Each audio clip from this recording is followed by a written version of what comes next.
Hello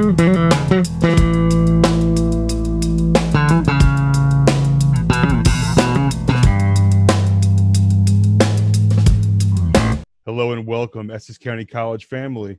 This is the Virtual Cafe, episode 24. Today's episode, Comic Art Live. Now, I love comic art, and I'm sure you do too because you clicked on the video. Today, we are blessed to have a special guest with us today, comic artist Matthew Parton. How you doing today, Matt? I'm good. How are you, Joe?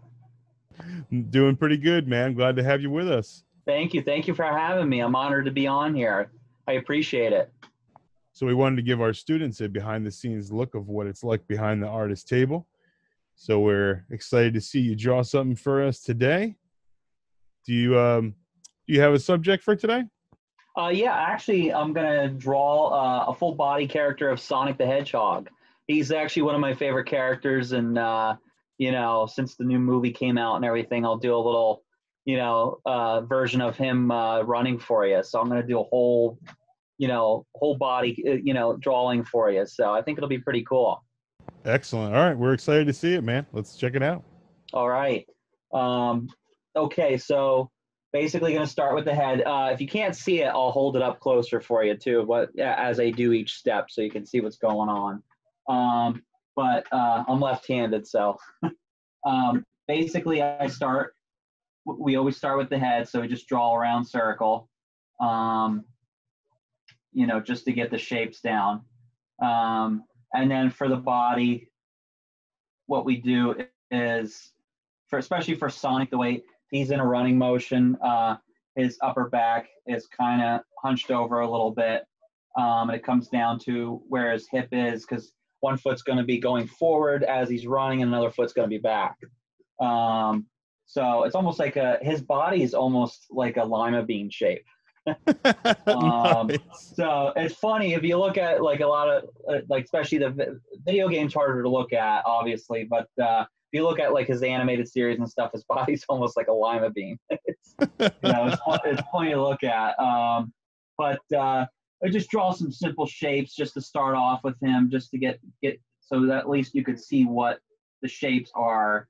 And then we'll get into details. But I always like to start off with the simple shapes just to get them going. And it also, keeps your, it keeps all your motions a little paced, and get you drawing too. Like it's a good warm up, to get started. So I'm just doing right now just this whole body and just regular shapes before I actually get into any details.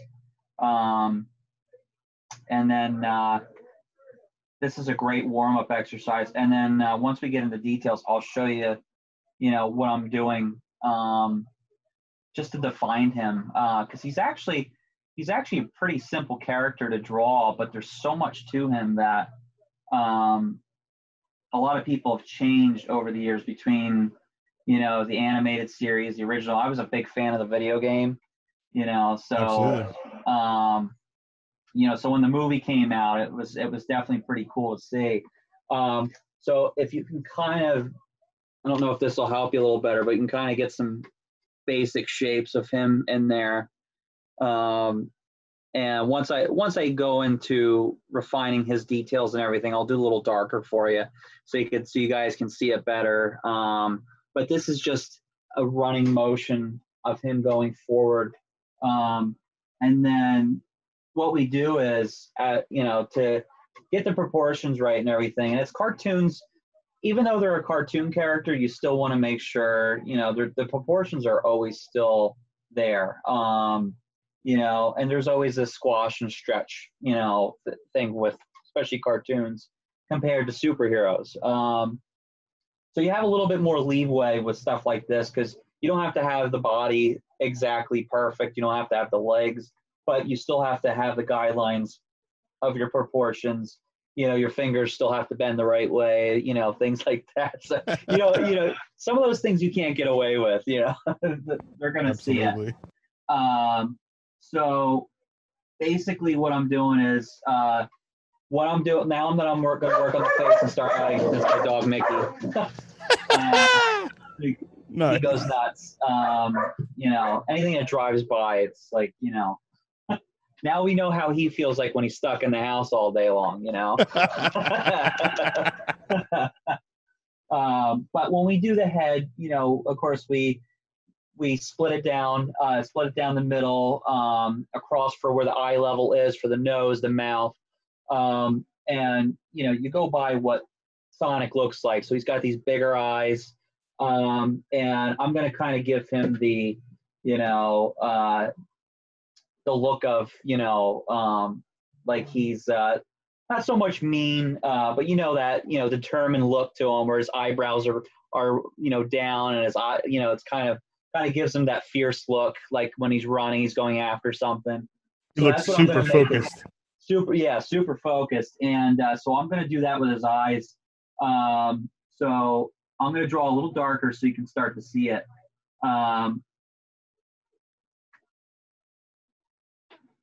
But you can start to see some development here of the character's eyes. You can get in there to see that a little better.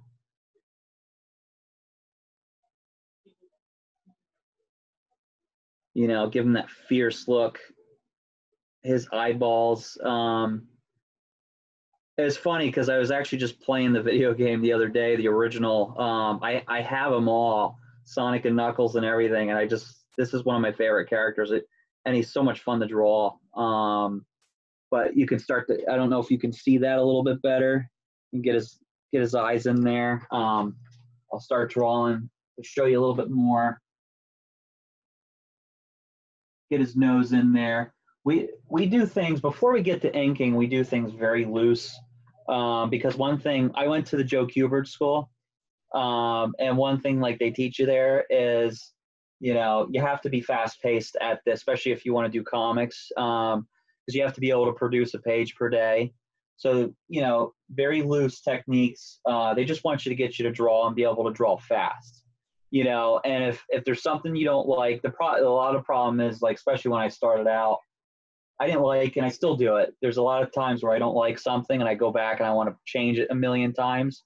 We don't have time to do that. Of course. Unless you're working on your own little project and you don't care about time deadlines. But if you have a deadline, you have to get it done quick. So something like this, it really helps to get you working a little quicker.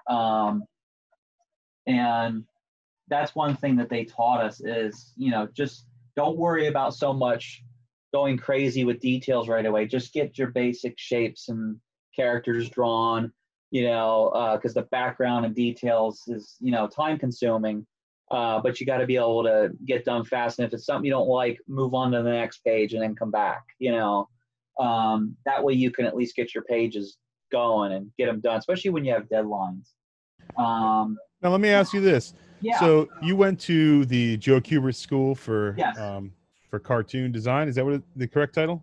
Yeah, it's changed. It was the Joe Kubert School of Sequential Art and Graphic Design. And I think it's, I don't know if it's now, I know it's just, they just label it the Kubert School now. But they even have animation in the school too. They focus mainly on comic book art. But I mean, you could do cartoon art there.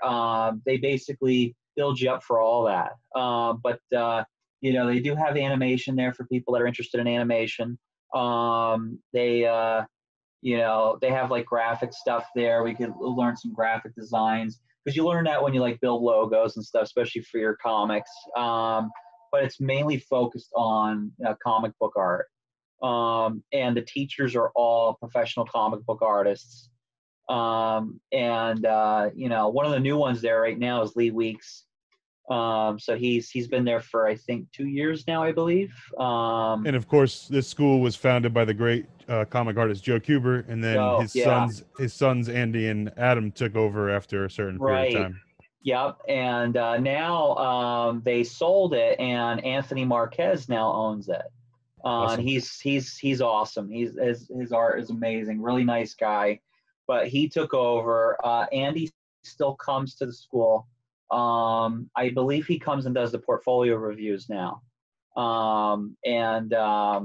But yeah, it's I got to meet Joe back when I was, I'm almost 38 now, but when I was 17, when I first looked at the school, Joe was the one who actually showed me around the school. So that was a really, really awesome guy, really down to earth, and always was a fan of his work, That's awesome that you got to meet him and he showed you around himself, man. Yeah, I mean, he was incredible. I mean, just to be able to talk to him, he signed a bunch of my comics, at the time, and really cool guy, but very, he very welcoming.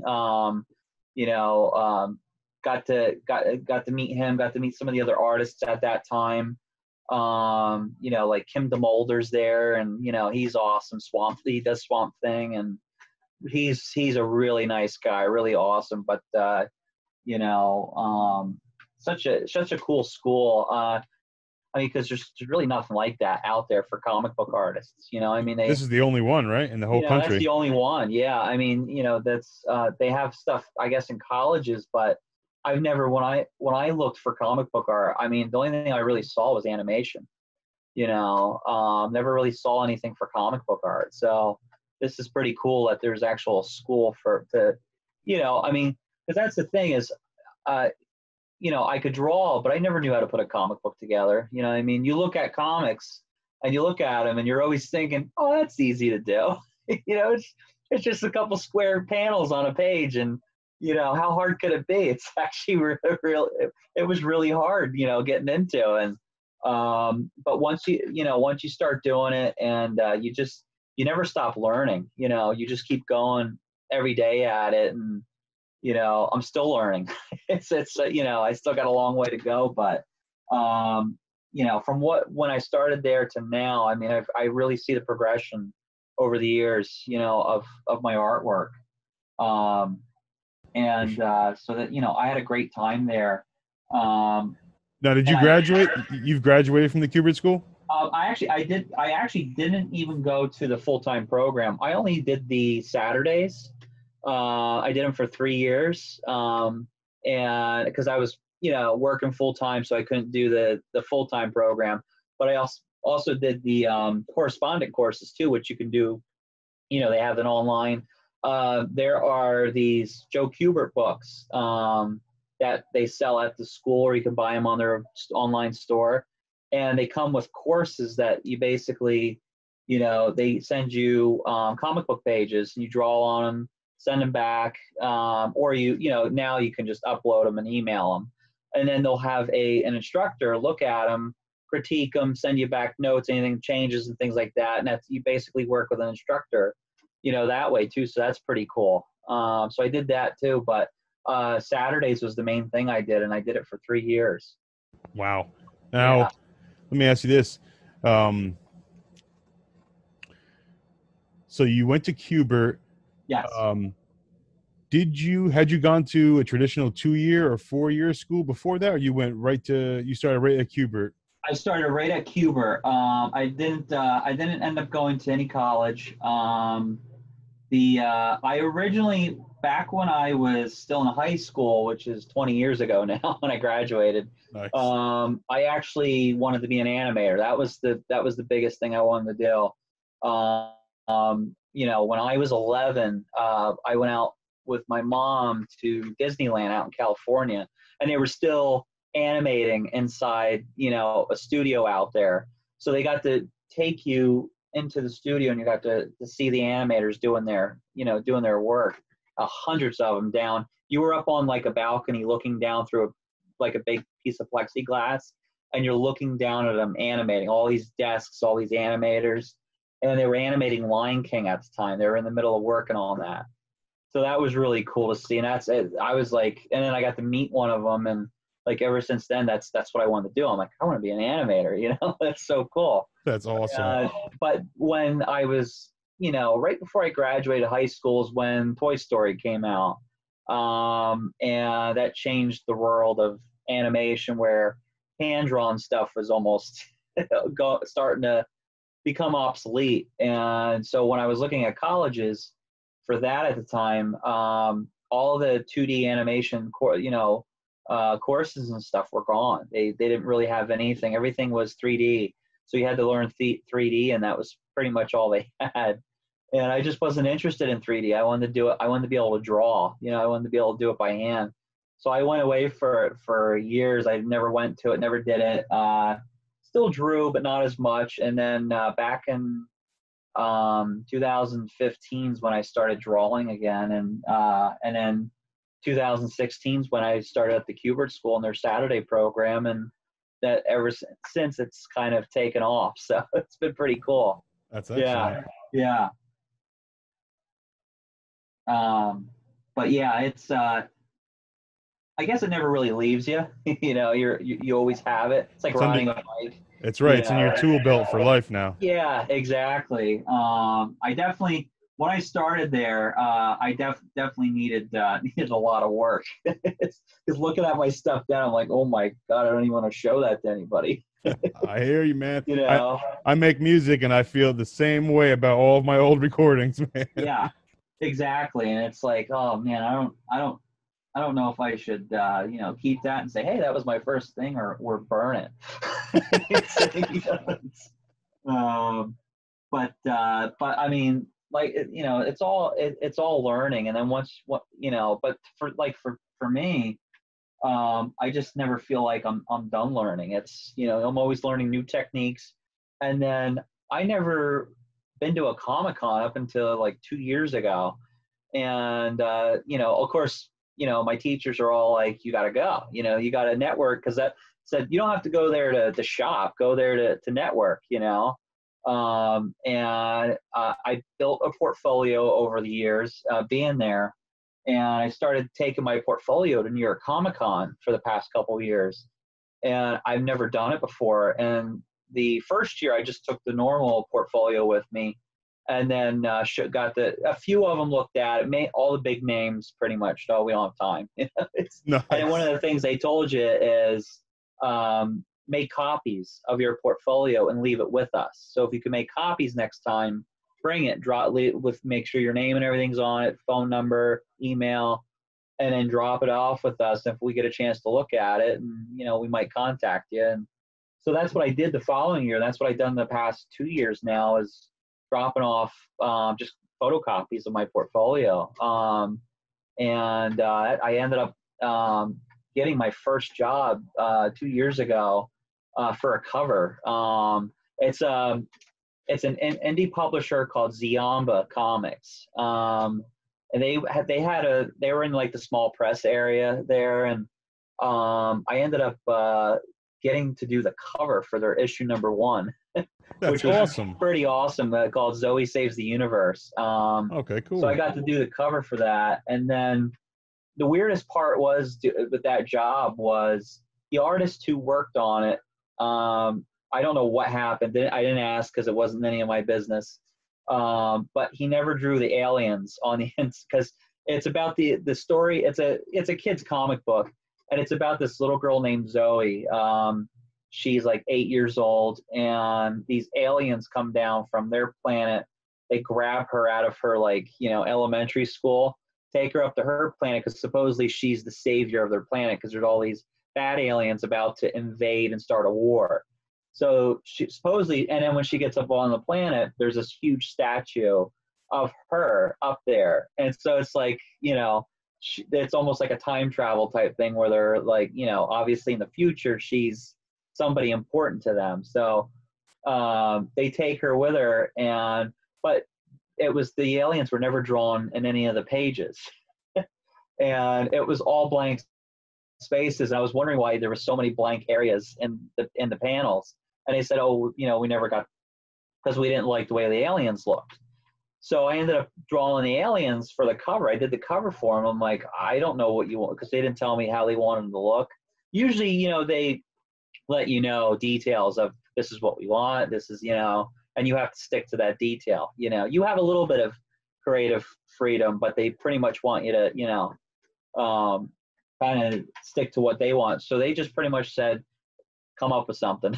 So like, okay. Sounds pretty gnarly for a kid's book. Yeah, absolutely. And it's a cool story. So I ended up doing the aliens for the cover, and that's what they wanted for the inside then too. They loved the aliens. They're like, that's exactly what we want. Because you're trying to think about, I'm like, well, you got to come up with something different. It can't look like something you've already seen before. And, so I tried to come up with something unique. And so that's what I ended up doing. And so that was my first job that I did. I haven't heard anything about that comic or if it even ever came out, but it was pretty cool. It was my first paid job, and I just did a cover for my buddy Keith Gleason.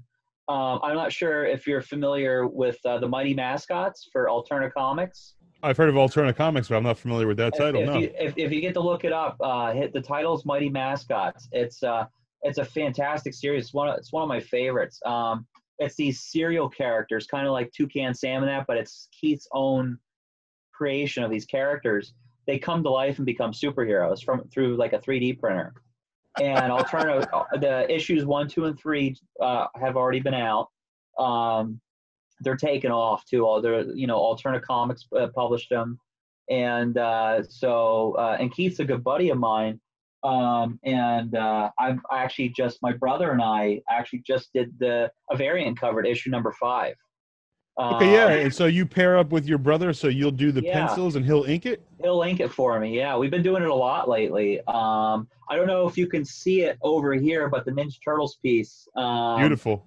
That's actually penciled and colored by me and Danny. Danny inked the whole thing too. So he actually did almost all the colors. I did some of the buildings in the background. He colored all this, all the characters and everything. And then I penciled it, and him and I tag teamed on the rest of it. That is awesome teamwork right there. Did he color it digitally? No, we actually colored that one by hand. That's the way. I've been doing a lot of digital coloring for a lot of stuff over the past 2 years, but I always prefer the hand colored stuff. It looks so much better, 100%, man. I know digital definitely looks better in print and everything. It's just, I don't know. It's just something about, you're able to sit there and change the colors with, by hand, using the markers, paint, everything else. And this one we had a deadline, which we didn't have time to scan it and get it, digitally colored. So Danny had to color it really quickly. So looks great. We only had like 2 days to get it done. Looks awesome, man. Yeah, so that was a fun piece. And then the comic we got coming out for the magazine, that's actually penciled by me. Danny inked the whole thing. There's 5 pages plus like an inside cover that'll be on the inside of the magazine. He inked all of it, and then I digitally colored all of it then afterwards. That one I had a little more time to actually work with digital colors, but that was something we did. But yeah, the Mighty Mascots cover, we're really excited about that because it's got the Alterna logo on it, which is awesome. It's awesome to see that on your something you worked on, and he created something great. So that's taking off, and it's a huge honor for us to be able to work on something like that. It's really cool. And then I'm hoping I'll have my first comic out, and I'm hoping February will be my first full-length comic book. So, yeah. Looking forward to it, man. Awesome. Yeah, absolutely. So now you can start to see a little more details. I don't know if you can see that okay, but okay, cool. You can start seeing some motion in him, especially in his hands.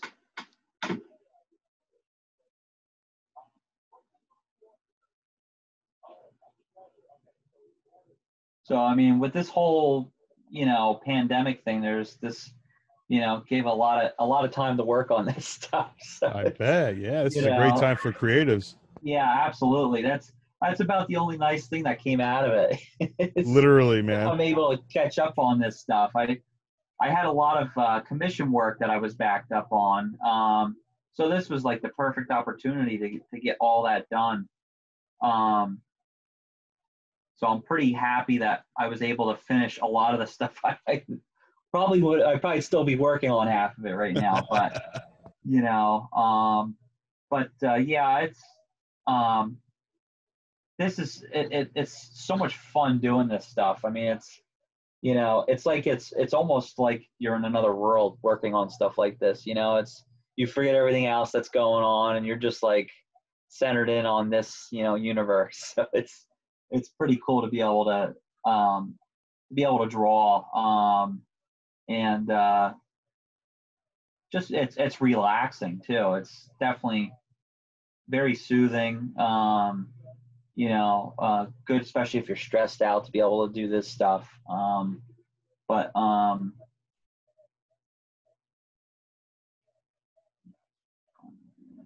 yeah, I love doing this. If this is what all we could do for the rest of our lives to make a living, this would be great. Absolutely. It's funny because when you first draw these things, it's like some people look at it when you just have basic shapes and they're like, wow, what is that? I'm like, well, once you get it all put together and get all the details, then they're like, oh my God, you drew that from what you had on the page before. I'm like, well, you just, you have to think about what you're going to draw and how you're going to draw it, and what pose you're looking at, because you always change things, especially if you don't like it. So I try to draw light, and then once I start detailing, then I'll go darker. Basically, you're laying down the foundation before you commit to any permanent markers or ink like that. Exactly. Any kind of inking, anything like that. You just want to make sure it's you have to have it finished pencils ready for inks, because if they're not, then it's going to be the inker's job to fix your your mistakes. And inkers have a lot of work. I like to ink, not as much as I'm stronger with pencils than inks. But I have to hand it to all the inkers. They do have a tough job. It's not tracing. It's a lot of extra details and work they have to do. And a lot of my teachers, they like to use like especially Sean Stromera was my main teacher. He showed us how to ink by like brush, the quill, using the quill, the old fashioned dip in the ink, and so they ink with that, and he's so good at it. I still can't ink with a brush. It's real. Danny's learning and he's getting really good at it. But it's just a lot of process going into it to, and you have to have a good steady wrist to do it. Like especially if you see some of the cartoon characters, and you see like when you got a round edge, it's so nice and smooth. Mine's all like jaggedy, and it's I don't have a steady. That's why I'm better at pencils, because I don't have to worry about it. If it doesn't come out perfect. Yeah, it's pretty cool. I mean, this is what I've wanted to do since I was a kid. I mean, to be able to do it like this, and to be able to go to shows and get invited to them and stuff like that. I mean, I never thought that would have happened. It's, I never thought I would be even an artist at shows. I'm always used to, once I started going to them, I was always used to just going as a fan and meeting all the artists, going to Artist Alley. Like New York Comic Con, I spent hours at Artist Alley, picking their brains, talking to them, getting autographs, and, and then when you get to be at shows yourself as an artist and get to be in Artist Alley, you're on the opposite side now. You're at the table and people come up. So that's a really cool feeling. It's pretty cool to people come up and appreciate you, that, the stuff you do, and, the work you're doing, and you get to be able to draw commissions for people right in front of them, which is really cool. Let me ask you something about that. So obviously you work a lot from the privacy and comfort and leisure of your own home. Right. When you do a comic convention, right, is it stressful to draw on the spot for somebody and then have them ask you, is it going to be done today or when can I get it? Actually, yes, it is. It's especially depending on like how detailed it is. Some people will want 3 or 4 characters on, especially like a cover. They'll give you a sketch cover to work on, and and then they'll either most of the time they'll come back later, but some of them you literally stand there and watch it. So it's kind of nerve wracking to sit there because you're waiting for them to say, I don't know if I like that. That would be rude. So you're waiting for that like every time. And I had a kid at Big Apple Comic-Con last year. My brother and I were there. He came with me, and we were sitting there. And I cannot remember it was a dinosaur. I drew a dinosaur, and he came up and he says, "That dinosaur's head's too big." And he knew exactly the name of the dinosaur and everything. He's like, and he had to be like 7 years old, and he's like, "That dinosaur's head is not that big in real life." I'm like, it's a 7-year-old, Okay, I'll have to change that, I guess. It sucks. They're so honest. But it is fun though. It's really cool to see them appreciate it after you're done. Because a lot of times they'll see your work online, but then when they're there in front of you, they're like, I wonder if they could actually draw this good in front of you compared to what they can do, behind the scenes and everything, where they have longer to work on it, things like that. So it's really cool to be able to do that in front of them. For the most part, they'll usually leave and come back like an hour or two later, and I haven't had anybody tell me that it didn't look good. Almost everybody told me, "Oh, this is great. This is better than what we thought." So that's pretty cool, because it is on the spot like that. Especially conventions are only like 7 to 10 hours a day, depending on the length of them. And then it could be some of them come up to you like within the last 2 hours, like, "Can you get this done today?" So it is a little nerve wracking, a little stressful to try to, get something of good quality that quickly, because some of the top artists out there, I watch them at these big Comic-Cons, and they'll do it within a half hour, and it's like, oh my God. Hey, kudos to you, man. I would never be able to work under those conditions. Yeah, I'm not there yet, but within like an hour or two, I can get something pretty good done for them. The inking and color takes forever, so it's like that's a whole nother. So if people want something inked or colored, it will take longer. That's why I always tell people, if you want it fully inked and colored, come to me in the morning so I have longer to work on it. And then some of them you can mail it to. Some of them will tell you can mail it, once you're done, which is cool. But a lot of them want to see you do it right there, on the spot, because that's like it's like an awesome, especially for comic book artists. It's like you get to go and meet your favorite artist and get them to draw something in front of you and get it that day and signed by them. I mean, there's nothing like it. It's really cool. So it's definitely a cool feeling to be able to do that. Absolutely. Yeah, I've been to many Comic-Con students. It's where I met Mr. Parton, and I go as a fan. I'm not an artist, and I am in awe at an artist alley, seeing hundreds of different artists from all over the spectrum. We have major artists from Marvel and DC. Then you have tons of artists that work, primarily for independent publishers like Image Comics and Valiant, right, and what have you, and Dynamite. It is such a pleasure to get a piece of commissioned art from one of these artists and to take it home and display it in your house somewhere. It's just it's almost like a rite of passage for going to a Comic-Con to see your favorite artist and bring something home just for you. Yeah, that's what I love about it. That's like, you go, especially New York Comic-Con, a lot of people go right towards the merchandise or the celebrities. I spent all day just in one day in Artist Alley, and yep, I'm always getting sketches and things like that, and prints from the big artists, and getting to pick their brains and talking to them for a while. And but it's a really cool, and almost all of them will sit there and talk to you, and especially when you tell them you're getting into the field, or you've been doing some indie books, you're trying to move up and they'll sit there and talk to you. They'll let you know how they got started, what, thing. And then the cool thing is you can show them your portfolio while you're there too, so they can kind of direct you because they've already been through it, so it's, so it's, you show them your work and then they can kind of help you along the ways. And so that's been a pretty cool feeling too, is to be able to get these, your favorite artists that you grew up with, and now they're looking at your portfolio in front of you. I actually had Tom McFarlane look at my portfolio last year. Oh wow, how'd that go?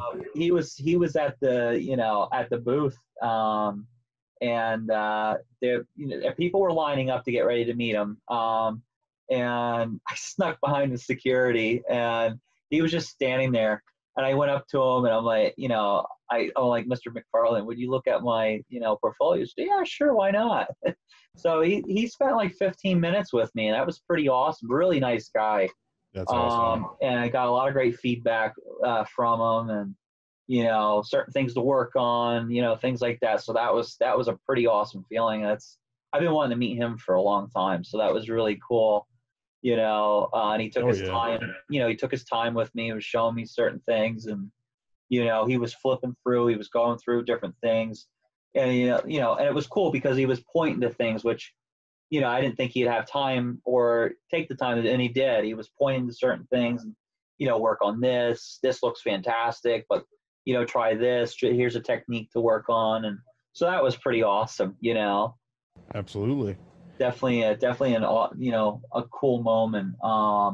But, things like you keep learning as you go. And then once you start getting techniques, it flows a little bit better. And then when your drawings look a little crisper, one of the things I've been trying to work on over the years is to type, because I like the pencil more than anything. So I like to, been trying to tighten my pencils up so that way they're finished, ready to go, especially for inks. And, so that's been something I've been working on. And, a lot of people I've been working for commission wise or collaborating with, they're telling me your pencils are looking really good. So that's definitely been a good thing to hear. Because that's been what I've been working on the most. Been working on inking and stuff like that too. But I would prefer pencils over that. I don't know. I'm just a little. I guess I'm more used to the penciling, and I feel more free. And if I make a mistake, it's not a big deal. Sure. You're an inker. You make a mistake, you got to go back to the beginning, or a lot of white out.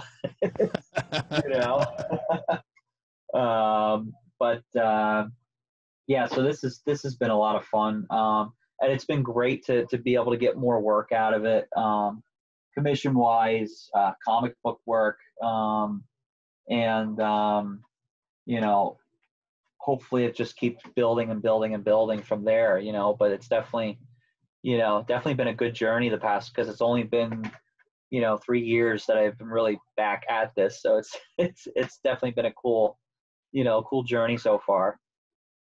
Definitely. Sounds like it's going to be a lifelong journey. Yeah, I hope so. It's, I'm definitely hope it will be, because it's, I mean, how much better could it get to be able to do this, especially because you said you're a musician, to be, to do that, for a living. And I mean, nothing gets better to be able to do what you want, for a living, especially be able to do your dreams. And no matter how old you are, you just got to keep following them. If it's something you're really passionate about, especially something that's, a dream of yours since you were a kid, you just got to keep going for it, just don't give up. And that's what I've been doing. And, I'm here now. So, you just got to keep going for it. But it's definitely, enjoying it while it lasts. Nice. Absolutely. But yeah, so this, you can kind of see it a little bit more now.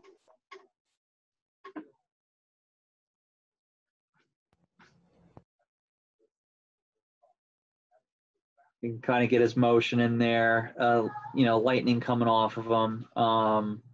And there'll be a lot more down here, for like, especially lightning and stuff like that. But it's, once you get these, And you could see the pencils are real loose. They're not even what my finished pencils would look like. But you can get an idea of, when you try to put something together, you just kind of, it's just like a fluid motion, where you're not really doing anything tight right now. That would be the finished product before inking, but this is at least gives you an idea of what, that would look like as a rough drawing. Looks awesome. With some detail. Thank you. Yeah, Sonic's a cool character to draw. And it's because now what you could start with is start adding texture, especially, his hair, things like that, the fur on him, especially his, if you want to add the little wrist things that are on his, I call them the Mickey Mouse gloves. That's what they look like. That's what they look like, basically, and it's, and you just build up from there and start adding details to it. And, you can go back in, add some shadows, things like that. And then once you're ready for finished pencils, you can actually, there's, ways that they taught us. Obviously the one way is to trace it, use a light box, trace it. But a lot of times now, like I've been doing a lot, is I'll take my, rough pencils, scan them, print them out on blue lines, and then I'll do my finished pencils on blue lines. Same thing with inks. Scan the finished pencils, print it out on blue line, and then when you got the blue lines in front of you, you can ink that. So that way, if you make a mistake, it's just a print. You could have a couple of them by it, and if you make a mistake on it, you got more to. So you're not inking the original, unless it's a commission piece. If it's a commission piece, then you obviously work on just the one thing. But for something like this, if this wasn't a commission, I would just probably light box it quick and and then ink that. I might even ink right over the light box piece instead of actually redoing the pencils over again, especially if you're just going right to inks. Yeah, it's definitely a cool start. It's funny because a lot of people say, oh, you can only draw stick figures, I'm like, well, that's pretty much how these characters start. We draw basically stick figures, and then we start building, mass on it. Especially with like the arms and legs. You take a stick figure, and the stick figure's in the middle, and then you basically draw cylinders for the arms and legs, to get that 3D, look to it. And then the joints are just basically circles, So anybody ever says, oh, I can only draw stick figures, I'm like, well, you can build on that and create a character out of that then, because that's what I always tell everybody it's basically the skeleton of your character is the stick figure, Sure. And that's how we build the characters. We basically start from a stick figure and go from there. It's just all shapes until you start adding details. Hey, so where can people at home find your work on the internet? They can actually find me. The best place that I tell everybody to go to, Instagram right now is the biggest thing. Just Partoons. It's just like my name, Partoonz with a Z on the end of it. They can find me right on Instagram. Facebook, same thing. I'm on Facebook. It's the same thing, Partoons, but with 82 afterwards, the number 82. I am on DeviantArt. You could just look up my name and find me on there, Matthew Parton. I don't use that as much. I noticed a lot of people kind of went away from that and started using just Instagram. And Instagram is great because you get to meet other artists from around the world, and that's what I like. I get a lot of, international people liking your work, and actually sold a lot overseas. So that was pretty cool. Never thought that would have happened, but I actually sold a lot of work that got shipped overseas. So that was pretty cool, That's awesome, man. Yeah. Yeah. All right. We'd like to thank you all for tuning in to the Virtual Cafe today. We'd like to thank our special guest, Matt Parton, for joining us and drawing Sonic. Thank you, Matt. You're welcome. Thank you. Thank you again for having me. I had a great time. Awesome. I'm sure our students picked up a couple tips and tricks from you, and maybe even sparked some interest and inspiration to some folks who were thinking about getting into comic art, and now they have a means to do so. Absolutely. All right. We hope that you are doing well during this time. We hope your family is safe, and we'll see you next time. Take care.